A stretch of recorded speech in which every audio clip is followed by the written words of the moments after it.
Meu nome é Nice e sejam bem-vindos a mais um áudio aqui para o canal. E hoje nós teremos o capítulo 44 e 45 do livro Gêmeas. Mas, como sempre, eu peço que você deixe seu apoio ao canal. É sempre muito importante para mim. Então, não deixe de curtir, comentar, compartilhar, se inscrever e também hypar o canal. E isso faz com que o YouTube indique o canal para mais pessoas, certo? Se você quiser me apoiar também de alguma outra forma, você pode se tornar um membro do canal, clicar no botãozinho Valeu ou dar uma olhadinha no QR Code da tela, certo? Então, dados os recados, vamos para o capítulo 44. Foi com imensa surpresa que Graziela recebeu em sua casa a visita de Carminha e Beatriz.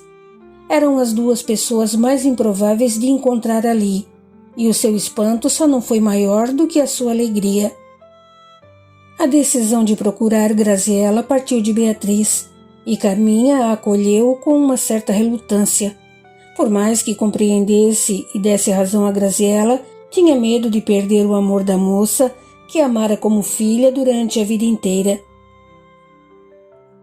Isso não vai acontecer, garantiu Beatriz. Já não sou mais criança e sei muito bem o que quero e o que pensar. No começo fiquei decepcionada, triste e revoltada, muito mais com a mentira do que com o fato de ter sido adotada. E ser filha de Graziela, para mim, também não foi fácil. Afinal, eu nunca simpatizei com ela. Mas não adianta querer torcer a vida para que ela seja do jeito que desejamos. Tenho que aceitar as coisas como são e venho procurando compreender Graziela. Carminha abraçou-a com efusão e acariciou o seu ventre volumoso. Meu neto vai sentir orgulho da mãe.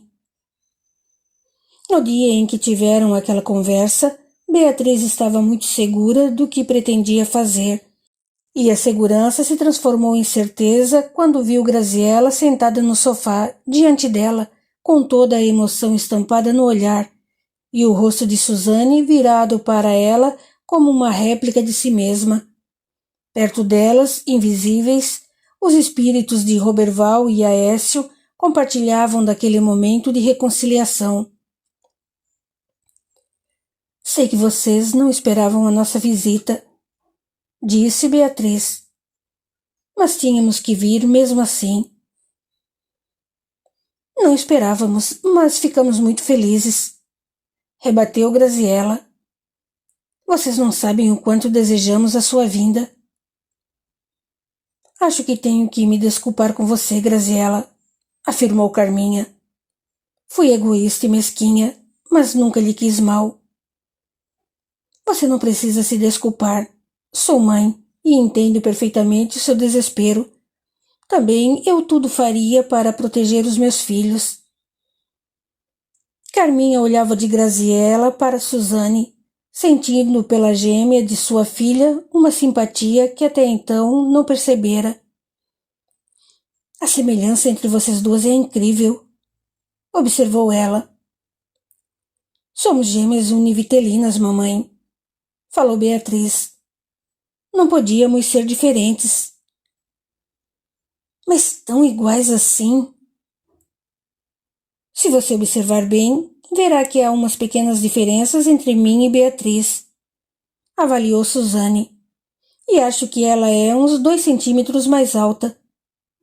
Será?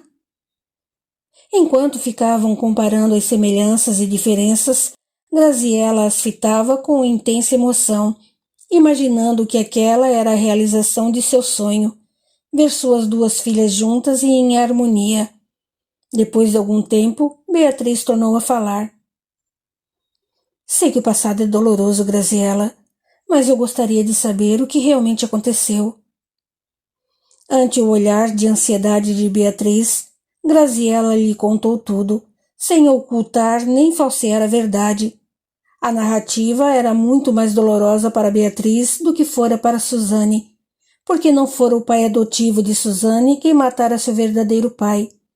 Contudo, Beatriz ouviu com coragem, tentando não emitir qualquer julgamento a respeito da conduta de Renato.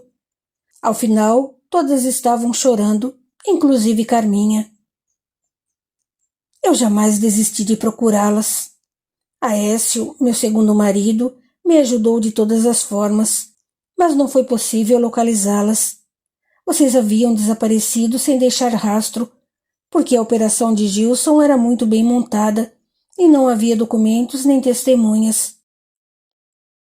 E agora, por uma ironia do destino, você nos encontrou, a ambas, pertinho, no Rio de Janeiro, respondeu Beatriz. Foi muita coincidência, concordou Suzane. Com tantos lugares no mundo para ir, eu tinha que escolher justo o Rio de Janeiro. E olhem que ainda considerei outras possibilidades, mas o Rio me pareceu o lugar ideal. E eu então? Retrucou Graziella. Ia para São Paulo. Mas vocês sabem que, na hora de comprar a passagem, tudo deu errado e minha amiga, sem querer, comprou para o Rio? Não me diga, espantou-se Beatriz. Isso me fez pensar em muitas coisas, nas coincidências da vida que mais parecem um arranjo do destino. Deve ser mesmo, concordou Suzane. Tenho sonhado com um homem que não conheço e que me diz coisas estranhas. Que tipo de coisas? Interessou-se Graziella, que até então não sabia dos sonhos de Suzane com Roberval. Não sei bem.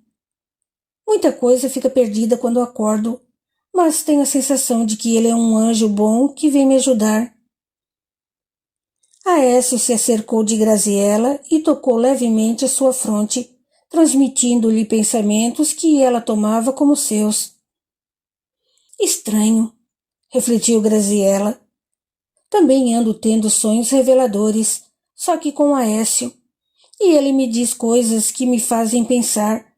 Por isso foi que comecei a perceber que nada acontece por acaso e que as coincidências obedecem a uma programação pré-estabelecida, a qual não temos acesso. Acredita mesmo nisso? Indagou Carminha. Acredito sim. Só pela intervenção divina se podem explicar esses reencontros. Acho que Graziella tem razão, concordou Suzane. Foram coincidências demais, coisas que jamais poderíamos supor que acontecessem um dia, e aconteceram. O que parecia impossível tornou-se real pelas mãos do destino, ou de Deus. Depois de tudo por que passamos, ponderou Carminha. Acho mesmo que não duvido de mais nada. Ficaram em silêncio por alguns instantes, cada qual refletindo em seus próprios sentimentos, até que Graziella retomou a palavra. Sei que você não nutre muita simpatia por mim, Beatriz, mas considero a sua vinda aqui um indício de boa vontade e espero que você possa diluir a péssima impressão que tinha a meu respeito. Não vou mentir, falou Beatriz. Realmente não conseguia gostar de você. Achava-a fingida e jurava que você estava de olho no meu pai. Seu pai é um homem muito atraente e me causava uma espécie de fascínio, mas não atração física ou sexual. Hoje compreendo que essa sensação era proveniente da lembrança adormecida do homem que atirou em meu marido.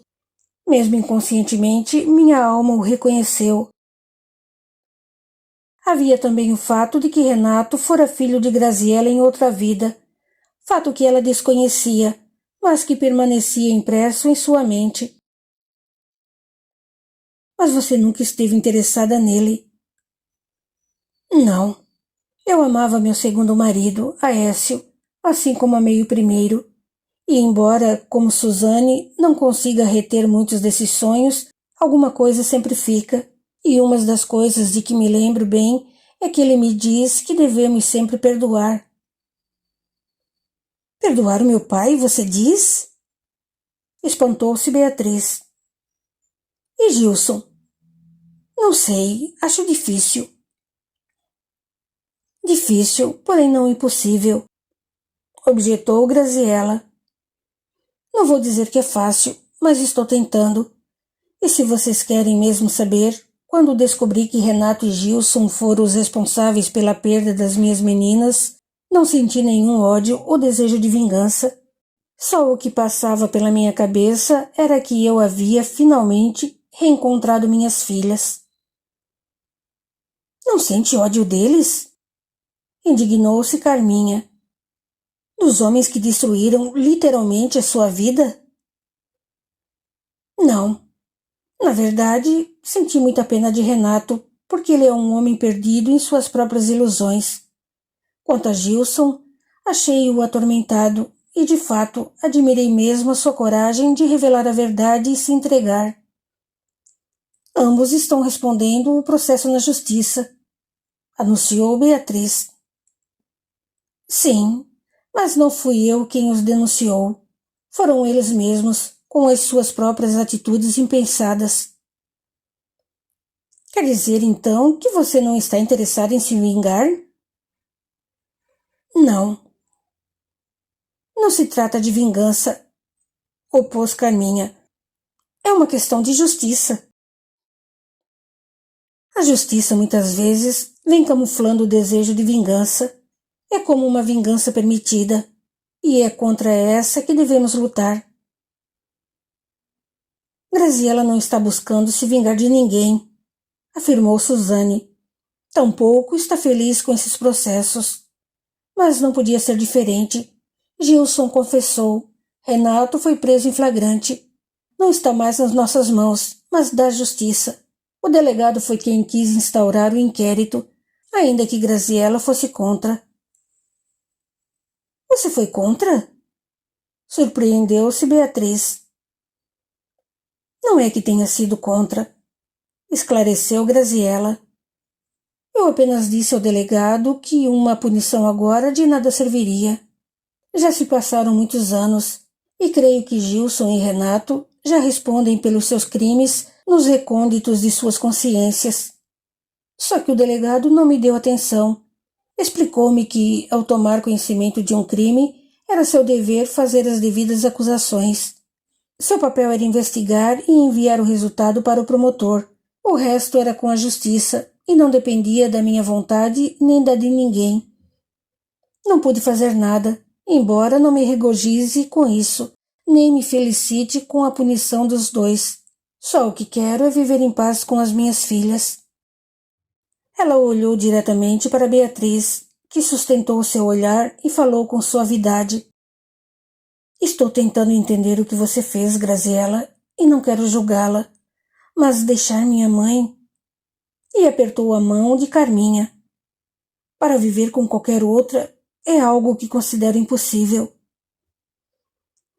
Quando digo que quero viver em paz com minhas filhas, não significa que tenha que ter as duas ao meu lado. Durante muito tempo foi isso que quis, mas agora contento-me em saber que vocês não me odeiam. Não a odeio, falou Beatriz com convicção. Acho que todos somos capazes de cometer erros, mas temos a mesma capacidade para nos arrependermos e tentar consertá-los. Num primeiro momento, pensei em abortar, mas rapidamente reconsiderei e estou disposta a enfrentar todas as dificuldades pelo meu filho. Fez-se silêncio na sala, até que Carminha o rompeu com voz solene. Será que você é realmente capaz de perdoar Gilson e Renato? Não está tentando se convencer do que acha que é moralmente correto ou espiritualmente mais elevado? Afinal, eles são seus inimigos, principalmente Renato. Amar os inimigos é uma conquista da alma sobre si mesma, falou Graziela sem pensar, influenciada por Aécio. E depois, não considero Renato inimigo, embora ele até possa me considerar assim. Você está exagerando, rebateu Beatriz. Não acredito que possa chegar ao ponto de amar meu pai ou Gilson. Amar os inimigos não significa ter-lhes afeição, prosseguiu Graziela, ainda com Aécio junto a ela. Significa não odiar, não alimentar desejo de vingança, não tripudiar, não ser oportunista, nem aproveitar as situações para humilhar ou zombar. Notamos que estamos começando a amar os nossos inimigos quando o mal que os atinge não nos dá prazer. Todas escutavam em silêncio, profundamente admiradas com a súbita transformação no jeito de Graziella. Ouvindo você falar, disse Carminha, começo a reavaliar minha atitude para com Renato. Saí de casa quando descobri que foi ele que matou o pai das meninas. Talvez você possa voltar para ele, aconselhou Graziella, repetindo praticamente as palavras de Aécio. É nesse momento que ele mais vai precisar do seu amor. Não sei. Descobrir que Renato é um assassino foi muito doloroso. Por mais que eu quisesse um filho, jamais teria permitido que alguém fosse morto por causa disso. Pense como deve estar sendo para ele. Sozinho, arrependido de seus crimes, longe de tudo o que ele sempre considerou mais importante, que foi a família. Renato pode não ser perfeito, mas fez o que achou certo.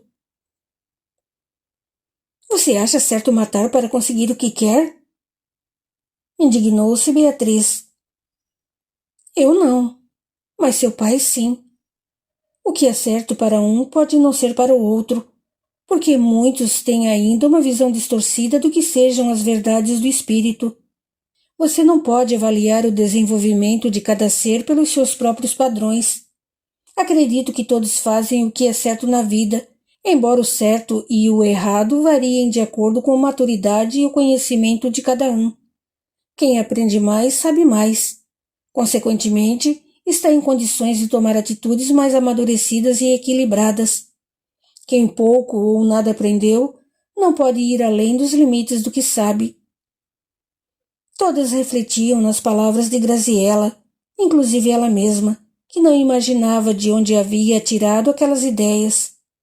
A seu lado, Aécio a inspirava, enquanto Roberval se encarregava de espalhar no ambiente partículas de energia luminosa e benfazeja, que iam agindo nas moças de forma a causar-lhes indescritível bem-estar e confiança mútua. Se fosse você, teria voltado para seu marido? Questionou Suzane. Se o amasse, sim. Você tem medo dele, mamãe? Perguntou Beatriz. Não. Sei que seu pai jamais nos feriria a mim, a você ou a seu irmão. O que sinto em relação a ele é uma enorme decepção.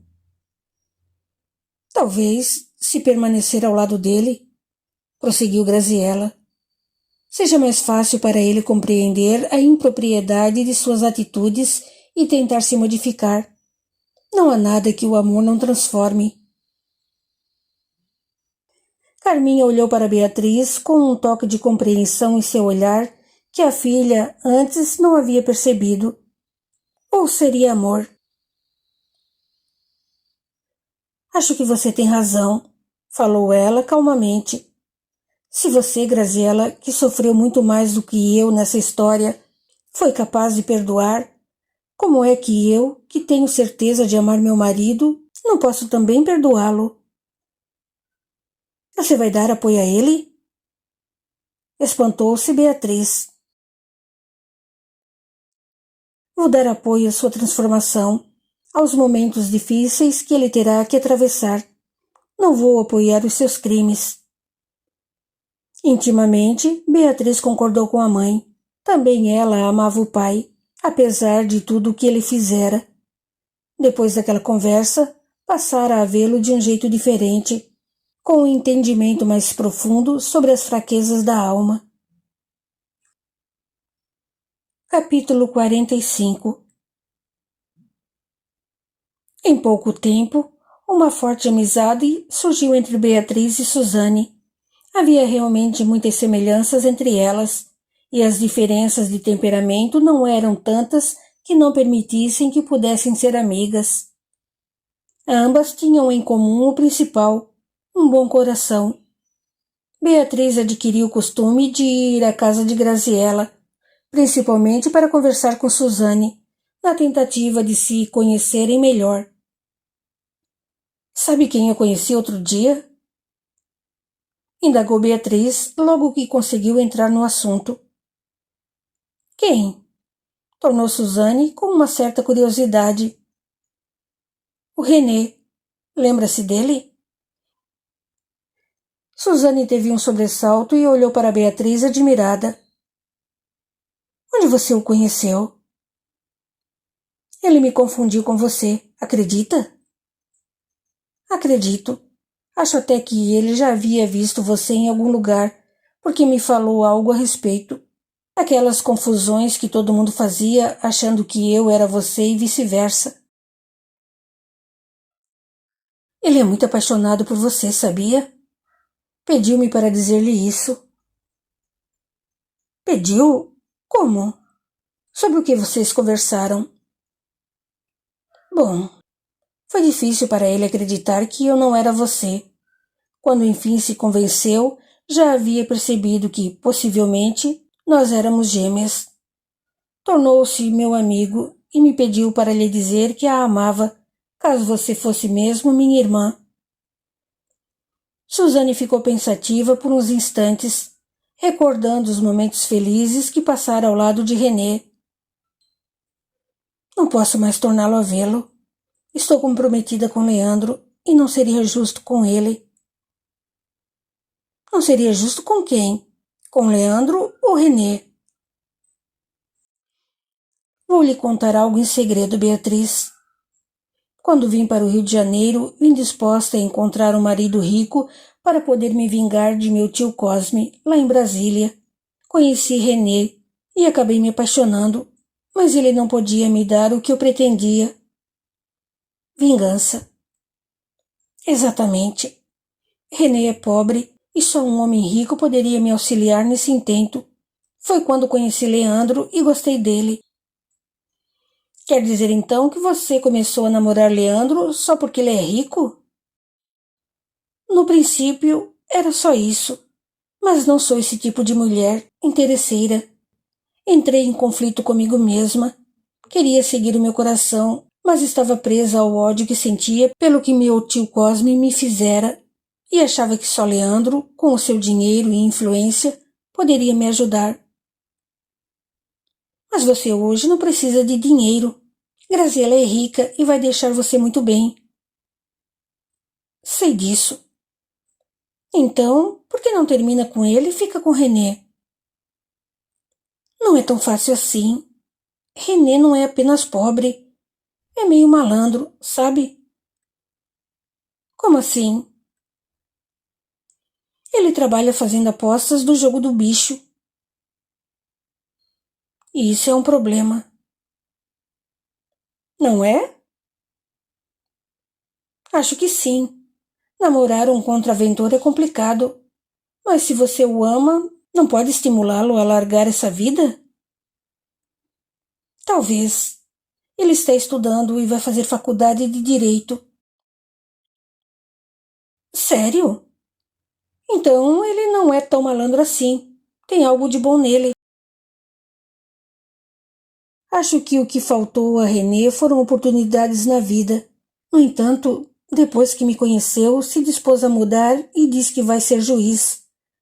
E aposto como vai mesmo. Ele tem muita garra. Então, não vejo onde está a dificuldade. Leandro não merece essa decepção. Ele tem sido tão bom para mim. Você não pode ficar com Leandro por pena ou gratidão. Não seria justo nem com você, nem com ele, nem com René. Não sei o que fazer. Bom, não vejo por que você não termina com Leandro e assume seu namoro com René, se é dele que gosta. Aí é que está. Não sei realmente o que sinto por René. Ele é o tipo do homem que eu aprecio. Rude, meio malandro, mas ao mesmo tempo gentil e carinhoso. Leandro, por outro lado, também é gentil e carinhoso, só que educado e muito distinto, qualidades que também admiro. Fica difícil escolher entre os dois. Ouviram a campainha tocar, e Leandro entrou no quarto em seguida, deu um beijo nos lábios de Suzane e cumprimentou Beatriz. Como vai a minha futura cunhadinha? Bem. E o nosso sobrinho?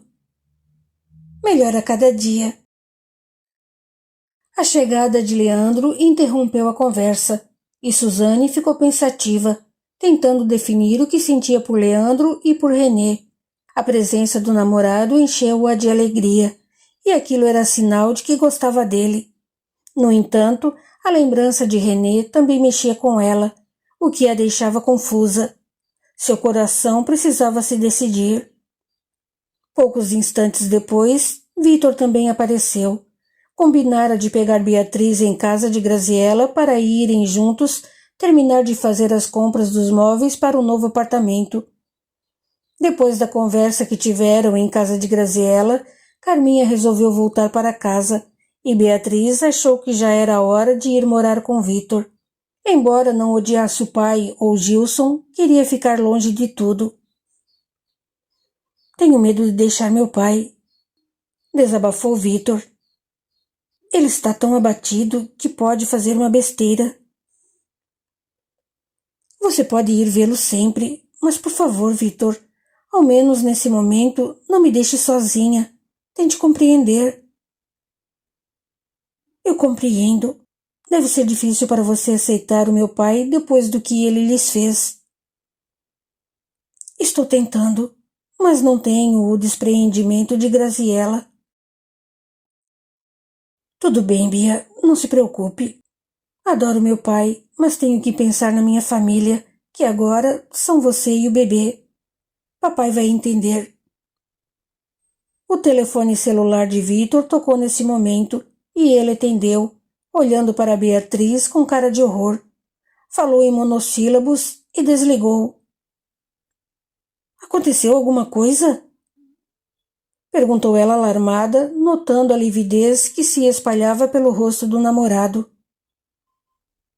Meu pai... balbuciou ele. Acabaram de ligar do hospital. Ele teve outro infarte. Saíram correndo para a casa de saúde. Vítor ainda tentou impedir que Beatriz fosse com ele, mas ela insistiu e não havia tempo para discutir. Quando chegaram, ele estava na UTI e o médico não quis deixar ninguém entrar, dada a gravidade do seu estado. Pelo amor de Deus, pediu Vítor chorando. Sou filho dele, preciso vê-lo.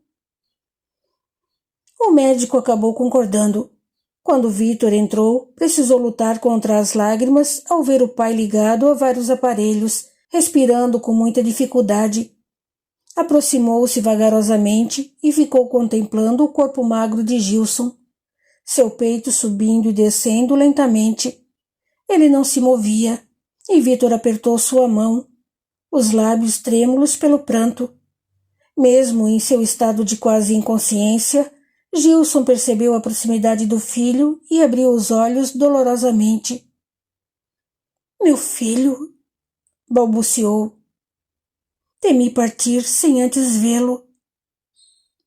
Por favor, pai, não vá embora, soluçou Vítor. Eu preciso de você. Não precisa, não. Você agora tem a sua mulher e em breve terá o seu filho. Cuide bem deles dois. Não, pai. Não adianta tentar enganar a morte, porque ela jamais comete enganos. Sinto que chegou a minha hora. Vítor apertou sua mão e as lágrimas dobraram de intensidade, dificultando-lhe a fala. Não chore por mim, Vítor. Eu não mereço. Não diga isso. Você sempre foi um bom pai. Fui um criminoso. Não fale nisso agora. Fui um criminoso e me envergonho disso, principalmente por você. Não queria enxovalhar o seu nome. Não estou preocupado com isso. Só não quero que você vá. Eu preciso ir. Sua mãe me chama. Minha mãe? Ela está ali. Você não a vê? Vitor seguiu a direção do olhar de Gilson, mas nada viu e ficou imaginando se a mãe estaria mesmo ali para buscar seu pai.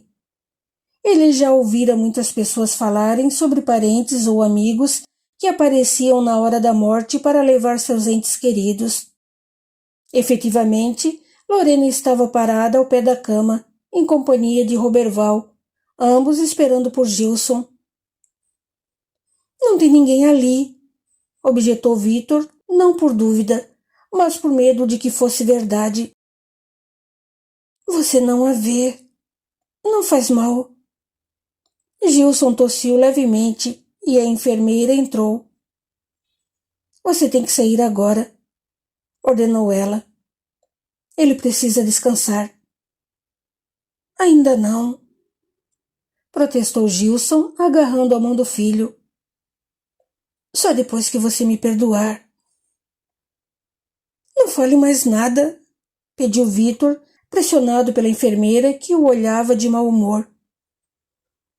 Diga que me perdoa, suplicou Gilson. Por favor, diga que me perdoa para que eu possa partir em paz.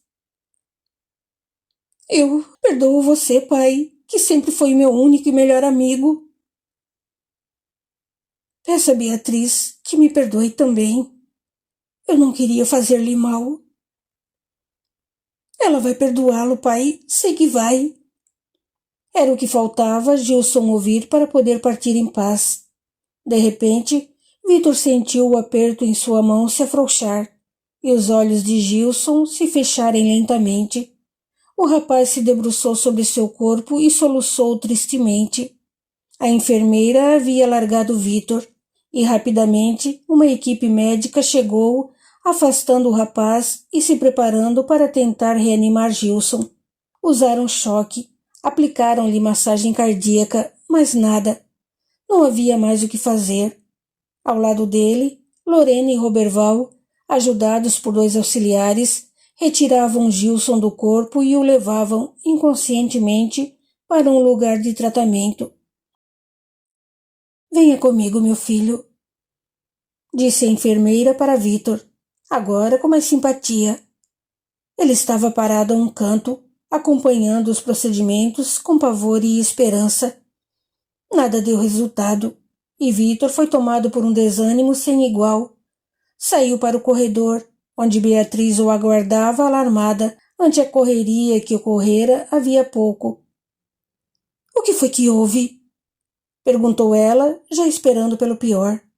— Meu pai, ele se foi. Vitor se abraçou a ela e chorou.